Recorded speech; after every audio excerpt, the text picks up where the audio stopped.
Shalom, kembali di pertemuan pada saat ini saya ingin membagikan sedikit renungan yang menjadi berkat bagi saya dan juga saudara. Yang hari ini saya ingin tanyakan kepada saudara, apakah saudara sehat-sehat? Puji Tuhan, kita semua sehat dalam berkat naungan Tuhan. Tetapi kita masih banyak pergumulan hari ini. Tapi saya yakin Tuhan akan memberikan jalan keluar. Seperti perenungan hari ini adalah iman di dalam api pencobaan. Saya ambil dalam buku Yeremia yang menjadi ayat kekuatan kita. Yang selama ini Tuhan mempertanyakan perlindungan kepada kita. Tuhan tanya, apa yang Tuhan telah lakukan, apakah kita masih kurang percaya? Mari kita baca saja langsung. Yeremia 32 ayat 27. Sesungguhnya akulah Tuhan, Allah segala makhluk. Adakah sesuatu apapun yang mustahil untukku? Tuhan telah banyak melakukan sesuatu hal yang perlu kita dapatkan. Adakah sesuatu apapun yang mustahil bagi Allah? Saudara kasih Tuhan, saya ingin kenapa ayat ini muncul di dalam Yeremia 32 ayat 27 ini. Di dalam buku Yeremia adalah kebanyakan isi daripada firman Tuhan di dalam buku Yeremia ini adalah tentang nubuatan-nubuatan. Apalagi di buku Yeremia adalah di mana ada masa pemulihan masa depan dan juga penebusan baik orang Israel. Atau yang kita kenal atau yang kita pelajari secara dalam teologi adalah kerajaan utara maupun kerajaan selatan. Israel kerajaan utara maupun Yehuda kerajaan selatan. Nah, di dalam nubuatan Yeremia ini menyangkut pemulihan orang Yahudi dari Babel yang mencakup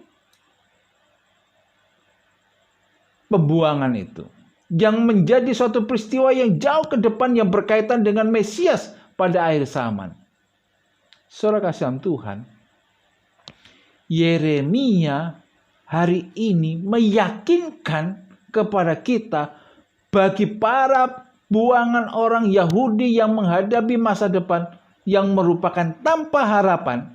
Saya saat ini mengatakan bahwa umat pilihan Allah tidak akan musnah. Sehingga ayat ini muncul. Saudara sang Tuhan, sungguh akulah Tuhan Allah segala makhluk. Adakah sesuatu yang mustahil bagi Allah? Saudara sang Tuhan, kita perlu punya iman. Tuhan telah banyak melakukan perbuatan-perbuatan kita. Kadang kita masih meragukan siapa Allah itu.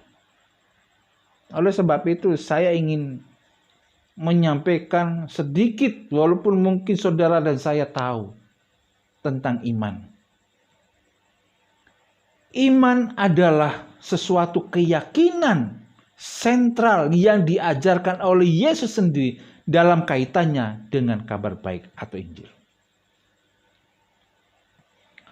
Iman juga adalah merupakan suatu tindakan.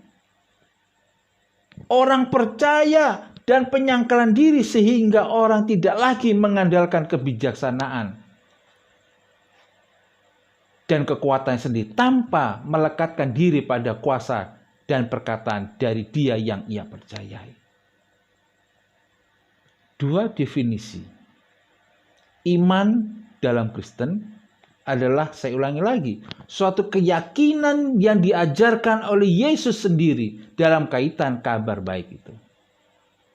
Menurut Yesus sendiri adalah merupakan sesuatu tindakan yang percaya dan penyangkalan sehingga orang tidak lagi mengandalkan kebijaksanaan dan kekuatannya sendiri tanpa melekatkan diri pada kuasa dan perkataan dari Dia yang ia percayai. Lebih jelasnya lagi saudara, mari kita buka Alkitab kita. Dalam Ibrani 11 ayat 1. Ayat ini tidak asing bagi kita sebagai umat Tuhan. Apa itu iman menurut Alkitab?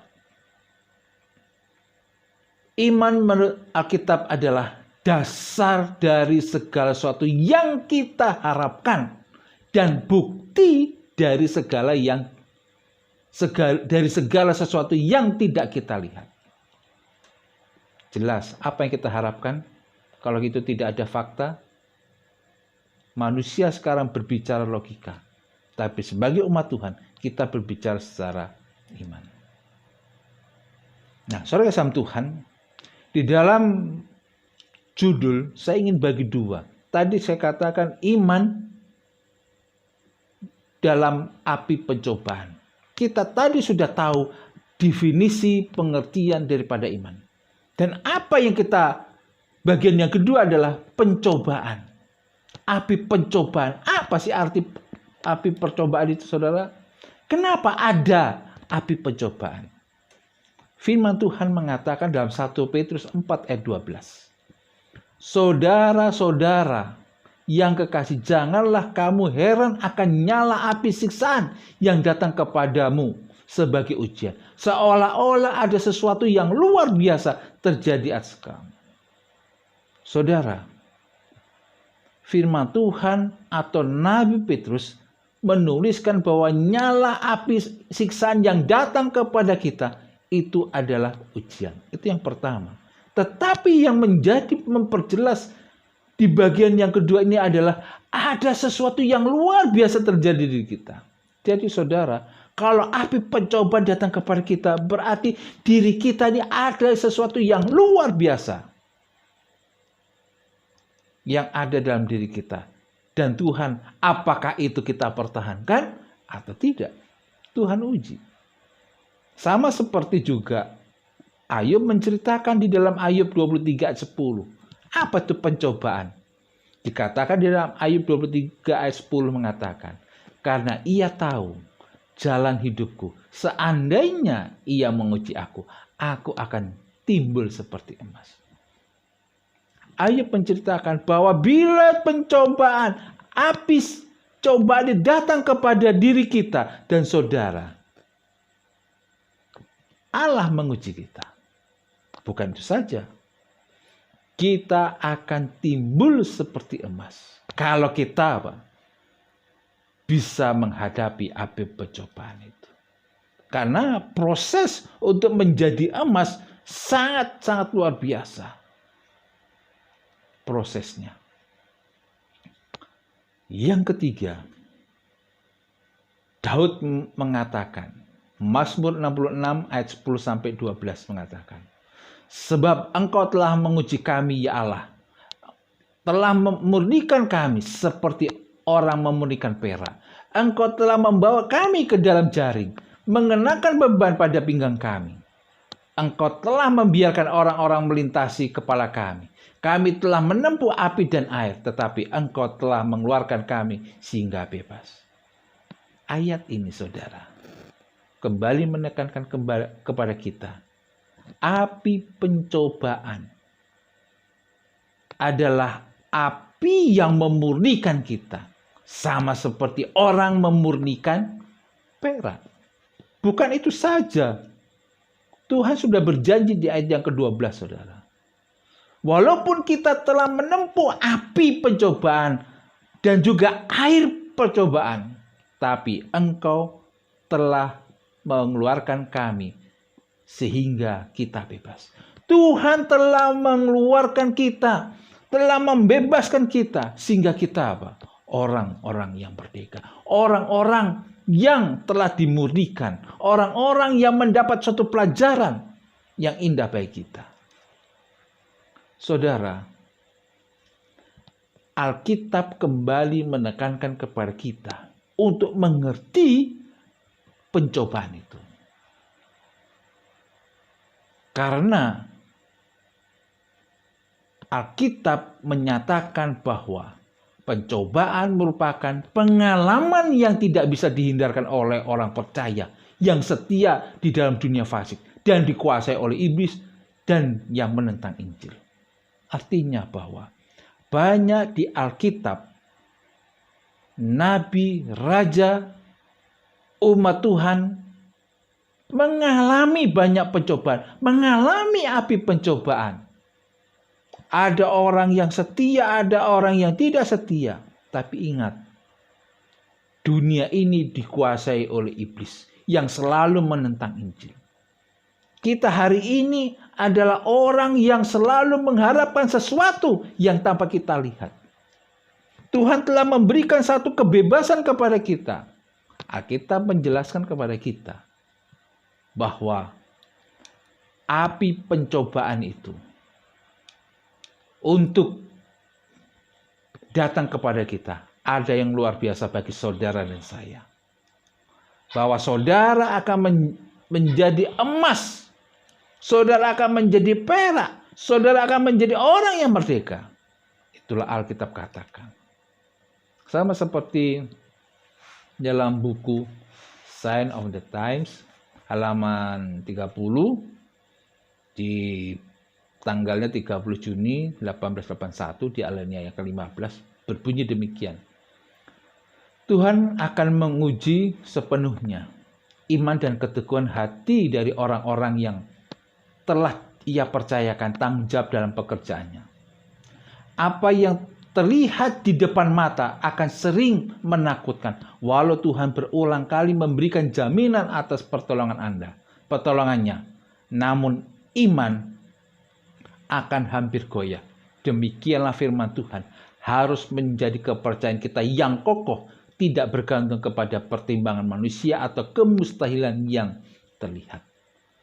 Kutipan ini memberikan kepada kita kekuatan. Tuhan memberikan ujian sepenuhnya bagi orang yang beriman, bagi yang tetap berteguh hatinya. Karena ia mempercayakan sesuatu tanggung jawab di dalam pekerjaan kita. Apapun pekerjaan saudara saya, iman harus ada. Bahkan dikatakan firman Tuhan, kita harus menjadi kepercayaan kita yang kokoh. Sebab kita tidak bergantung pada akal pikir kita, pertimbangan kita, atau hal-hal yang kelihatannya mustahil yang kita lihat. Karena saudara, apa yang kita lihat di depan mata sering menakutkan kita. Sehingga kita semakin khawatir. Hati-hati saudara. Semakin kita khawatir, semakin kita takut, di situ ada kekurangan iman. Tapi saat kita yakin Tuhan akan memberikan jalan keluar, Tuhan akan memberikan kebebasan seperti ayat-ayat yang sudah kita pelajari tadi. Kalau begitu, kekuatan apa yang kita peroleh menjadi kekuatan bagi kita.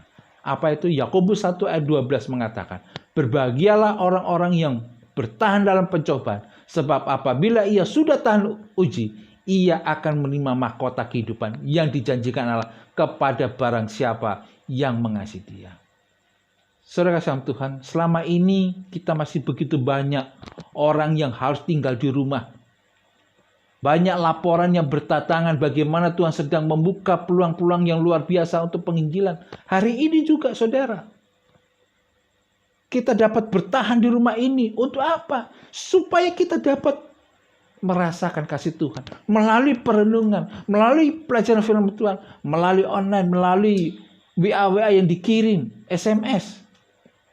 Tetapi ingat, orang yang bertahan dalam pencobaan, orang yang bertahan dalam krisis-krisis ini, kita memiliki hubungan dengan Tuhan. Dikatakan apa?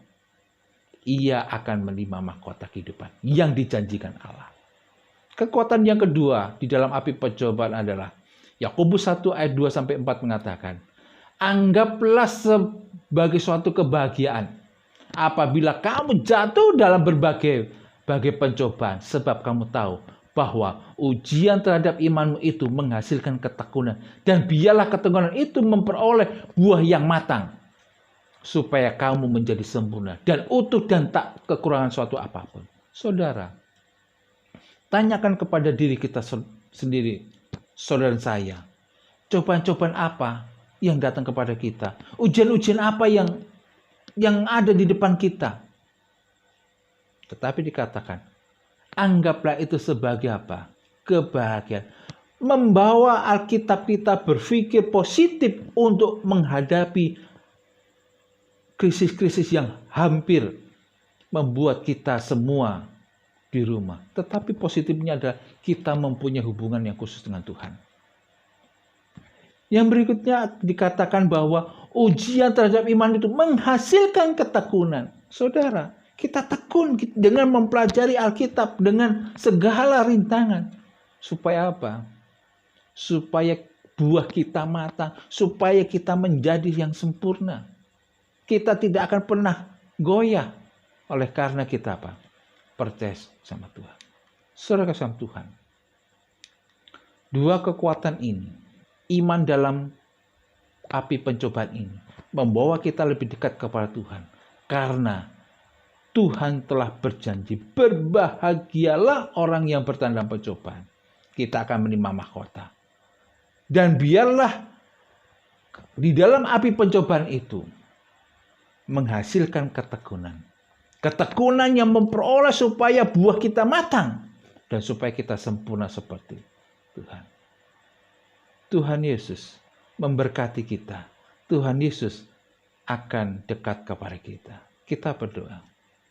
Bapa yang pengasih, Bapa yang dipermuliakan, Bapa yang menjadi kebanggaan kami. Kami bersyukur kami telah belajar firman Tuhan dengan kasih-Mu, dengan anugerah-Mu. Sehingga kami pun percaya Tuhan memberikan yang terbaik dalam kehidupan kami. Berkati kami untuk menghadapi masa-masa krisis virus corona ini, untuk dapat tekun mempelajari firman Tuhan, dapat tekun untuk memiliki hubungan dengan berdoa, dengan tekun untuk kami bersama-sama keluarga untuk memuji bersama-sama. Terpujilah Engkau Tuhan, di dalam nama Tuhan Yesus kami berdoa. Amin.